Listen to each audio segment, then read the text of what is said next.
Sa isang liblib na lugar sa Laguna, nagtatago ang parte ng kasaysayang tila nakaligtaan at inabandona.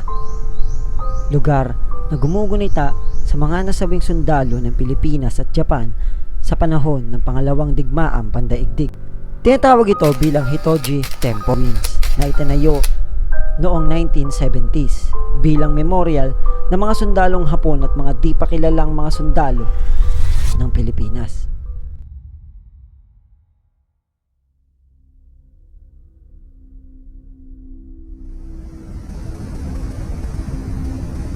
Sa gubat na ito namin natagpuan ang mga natitira pang mga bahagi ng sementeryo o memorial.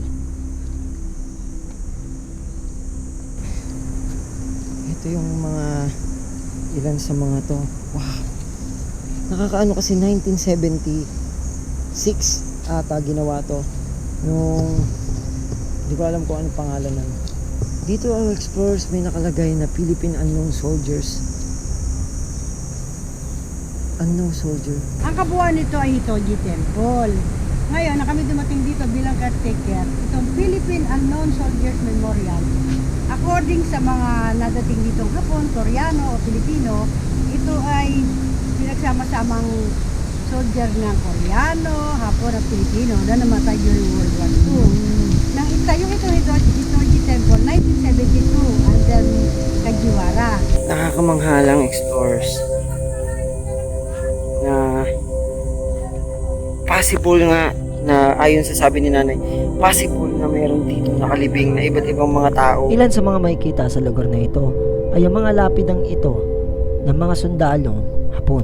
At ang kapansin-pansin ay luma na ito at ilan sa mga ito ay sira na. Ito maliliit na ganon, mga kung ano man ang katungkulan meron ng mga soldier noon, nandito sila. Kung maliliit na ganon dito. Isang malawak yan. Nasakop na nga lang ng Ang mga grave markings na ito ay mga pangalan ng mga sundalong Hapon. Ngunit ang ilan sa mga ito ay di na makita ang mga letra. At hirap din akong alamin ito dahil nakahango ito sa salitang Hapon. Hindi ko alam kung date to. Pero wala siyang nakasulat eh.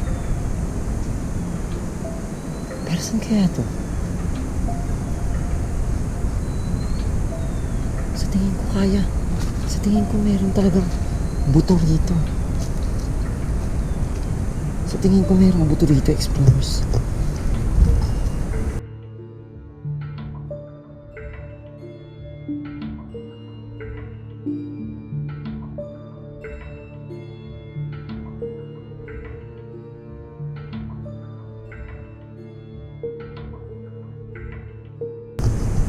Hindi ko ma-translate kung ano ba talaga yung mga ano. Pero, ayun na. Nakita na natin. Meron dito malinaw. Nakalagay dito number 760 tapos A. Pero itong mga text na to hindi ko talaga mabasa kasi Japanese siya. Pero sabi ni nanay, itong mga to, itong mga maliliit na to, mga soldiers to, no, yung mga normal na soldiers, kung di ako nagkakamali, yung mga sundalo lang nila. Itong mga to, mga sundalo lang yan ng Japan, no? Imagine yung time na tinagal nila rito hanggang sa nagkaroon na lang ng bahay dito. Makikita rin ang mga malalaking monumento na ito at sa akin pagsasaliksik. Ang ilan sa mga ito ay gumugunita sa Northern Luzon, Cebu, Mindanao Monument for the War Dead, 48 and 29 units. At monumento para sa 103rd Naval Hospital Memorial to the War Dead at Naval Surgeon na si Lieutenant Colonel Kamata Suneo. Ang tatlong ito na may malaking monumento sa gitna ay gumugunita naman sa mga nasawi sa barkong tinatawag na Musashi Battleship.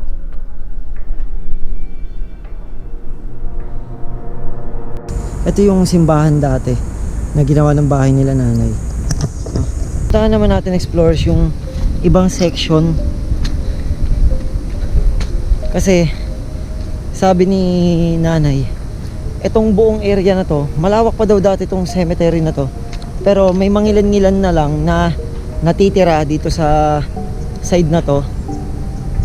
Dito sa side na to, mangilan-ngilan na lang yung natitira. So titignan natin kung may mga makikita pa tayo.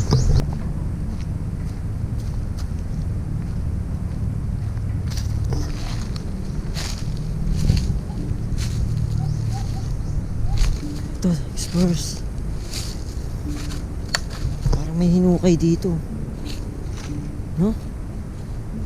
Parang may hinukay pa dito. Ito, may bato dito.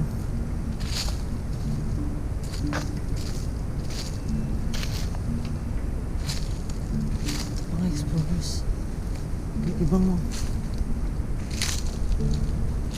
part nakatumba na.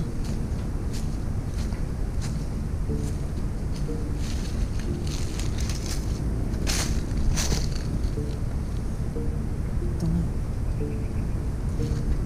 Mga nakatumba pa dito. Ito pa. May mga sira ng part. Ito yata yung sinasabi ni nanay na kinuha.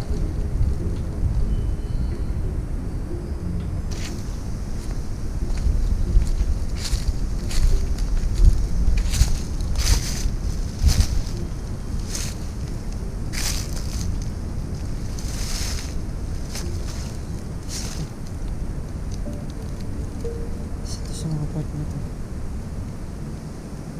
So may mga kinuha daw sila dito. Sabi ni nanay may mga kinuha daw dito dati at dinala sa may ibang lugar. Kung matandaan kung ano yung sinabi ni nanay. Pero meron daw yung iba na nandito dinala doon sa isa pang ano. Kasi dalawa lang daw to na temple. Isa rito, tas isa doon sa isa pang bayan dito sa Laguna. Iba explorers.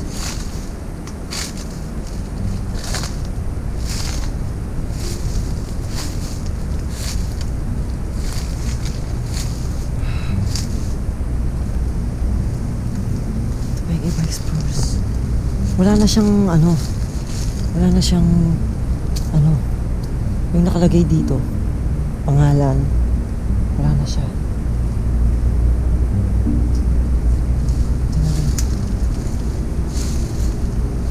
Wala na rin. Talagang naging ganito na siya.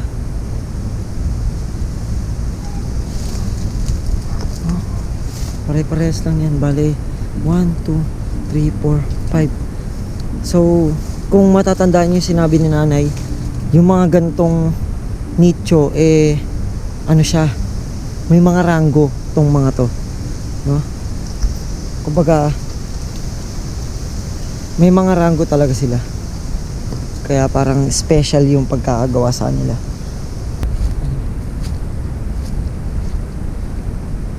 Every time na nakakita ako ng mga ganitong lugar,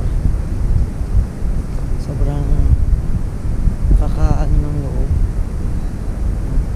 Yung panghihinayang. Pero, yun nga, buti na lang nandito si nanay para ayusin at pangalagaan pa. Ayon sa kanila, yung mga relic ng kanilang katawan may natitira na kasamang nalilibing sa mga nicho na yan. At nang masira ito o kunin na ng may-ari ng lupa, inailipat nila sa Kaliraya. Yan, yun ang istorya ng mga nakalibing dito.